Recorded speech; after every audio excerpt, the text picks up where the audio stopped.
Welcome to Zoom In, Zoom Out, your global look at news from Taiwan. I'm your host, Alec MacDonald. During his presidential campaign, Donald Trump made shockwaves throughout the tech industry by falsely stating that Taiwan had stolen the United States semiconductor industry. Now, as president, he is threatening up to 100% tariffs on Taiwan's semiconductor industry, while the Wall Street Journal reports there is increasing pressure to move manufacturing to the United States or start a joint venture with US chip manufacturer Intel.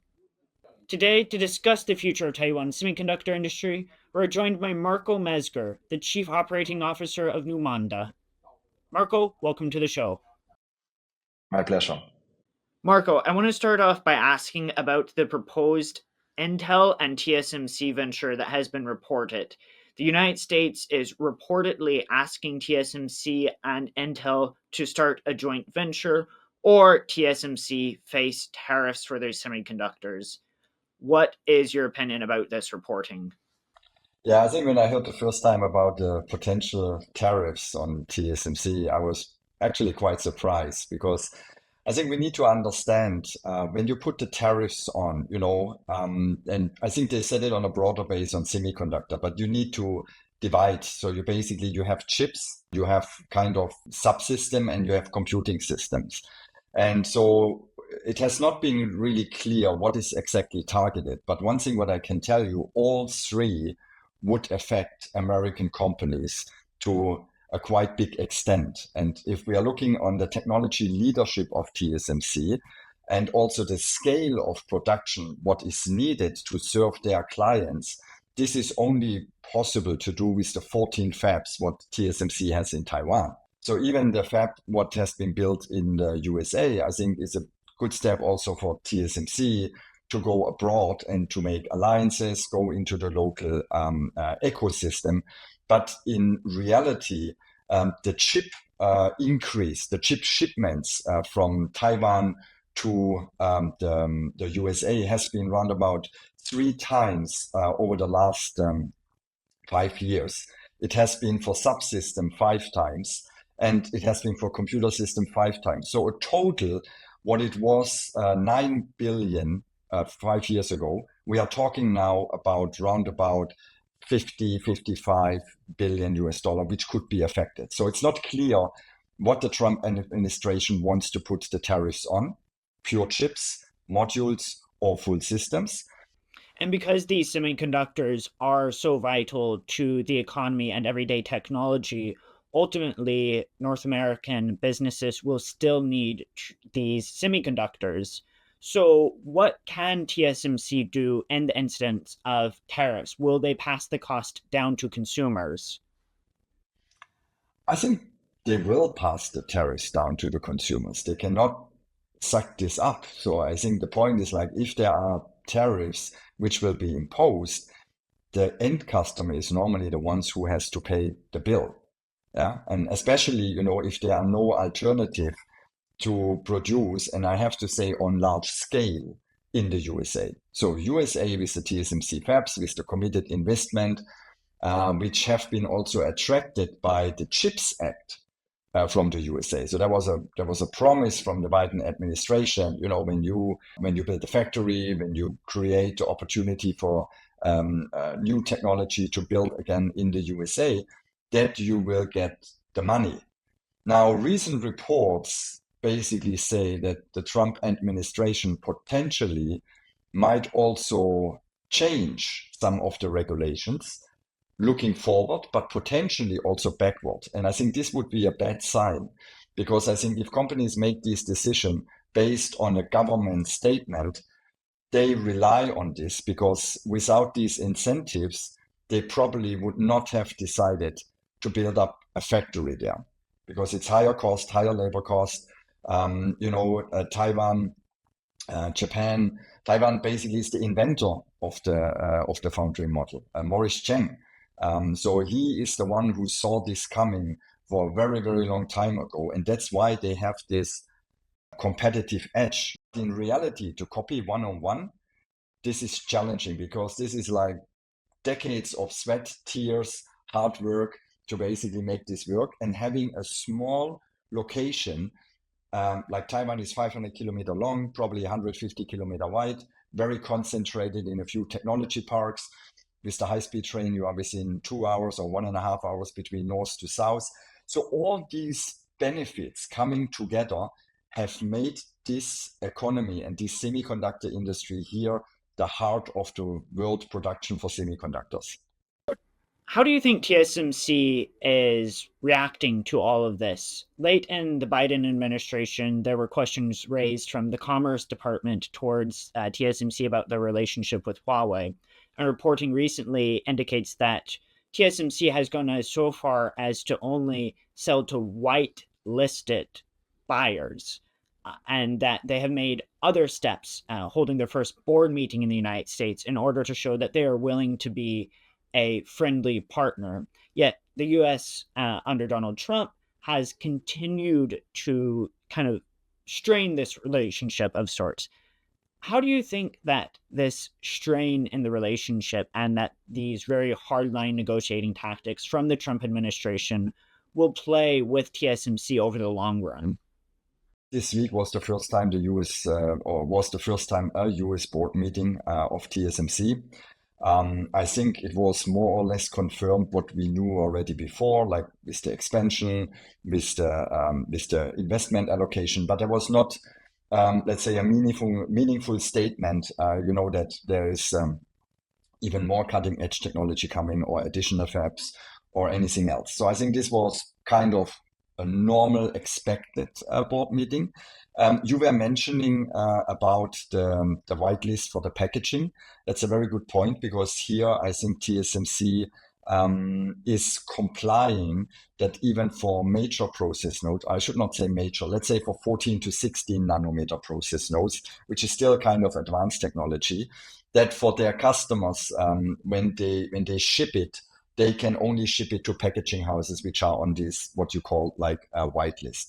So I think in general, TSMC has to comply with regulations, what basically has been given to them, right? So they have to do this. I see that TSMC is very cautious in taking actions beyond that because we also have to understand TSMC is not only expanding in the USA, they're expanding in Europe, they're expanding in Japan, and they're expanding there because of different reasons, right? Because they are also driven economically. If you look, for example, in Europe, they have the ESMC, where they have together European companies, partners, who own 30% of it, and they will also make sure to fill up the fab, more major process node than TSMC in Japan.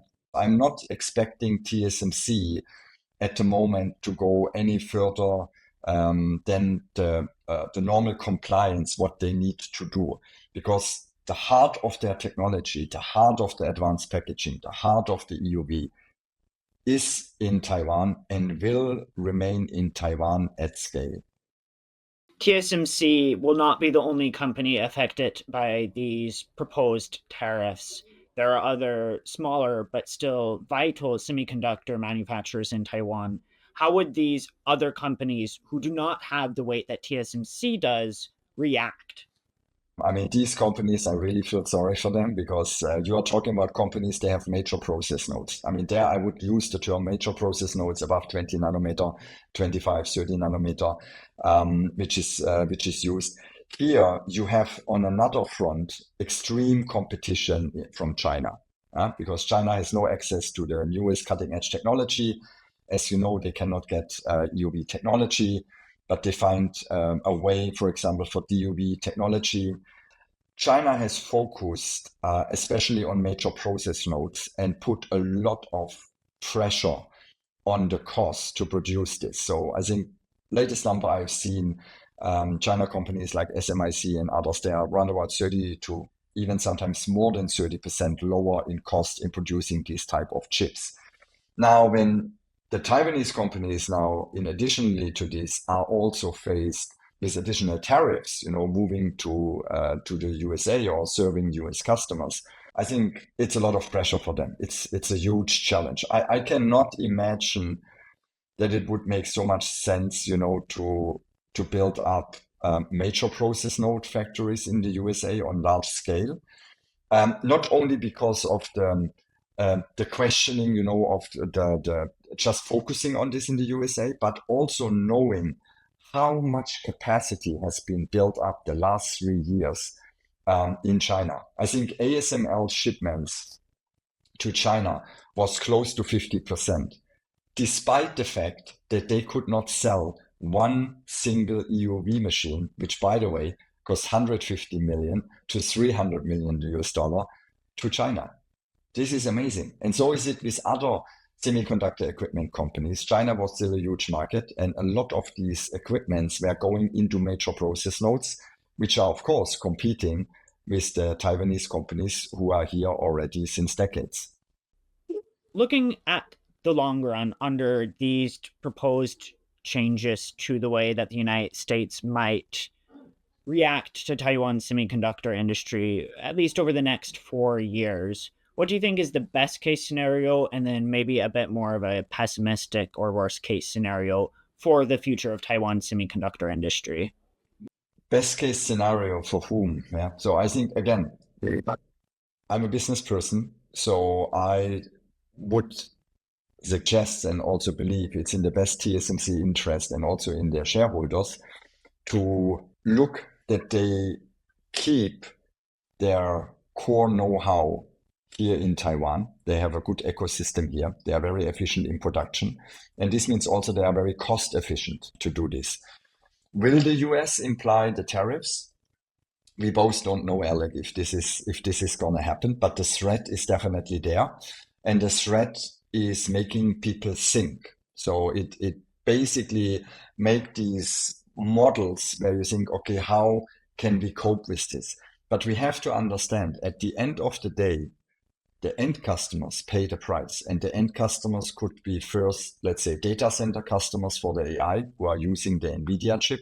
It is also an Intel who is buying the 3 nanometer process technology. They are using a tile, like a part of a chip, to basically package it into their bigger chip inside.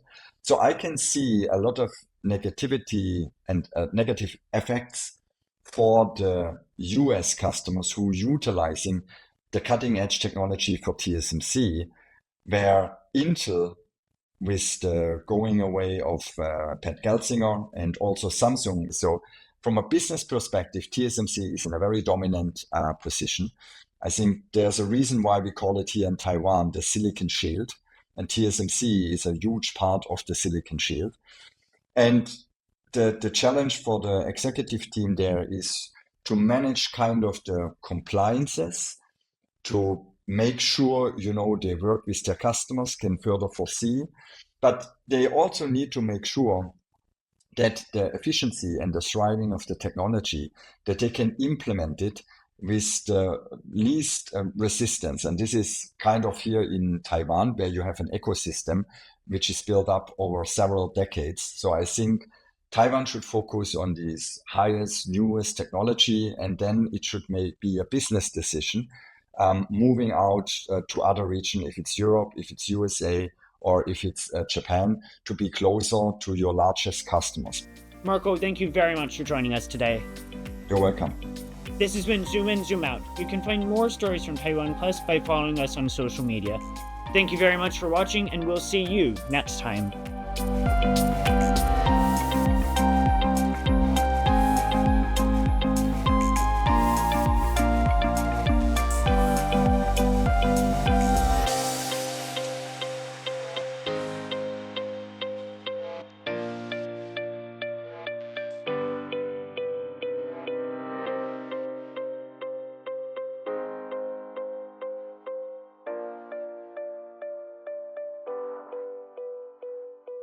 We bring you stories from Taiwan. Every day of the week. Our reporters travel the nation.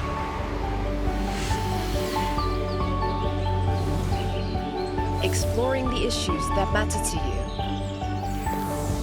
you. News from here in Taiwan and around the world. What's up, Taiwan? On TaiwanPlus.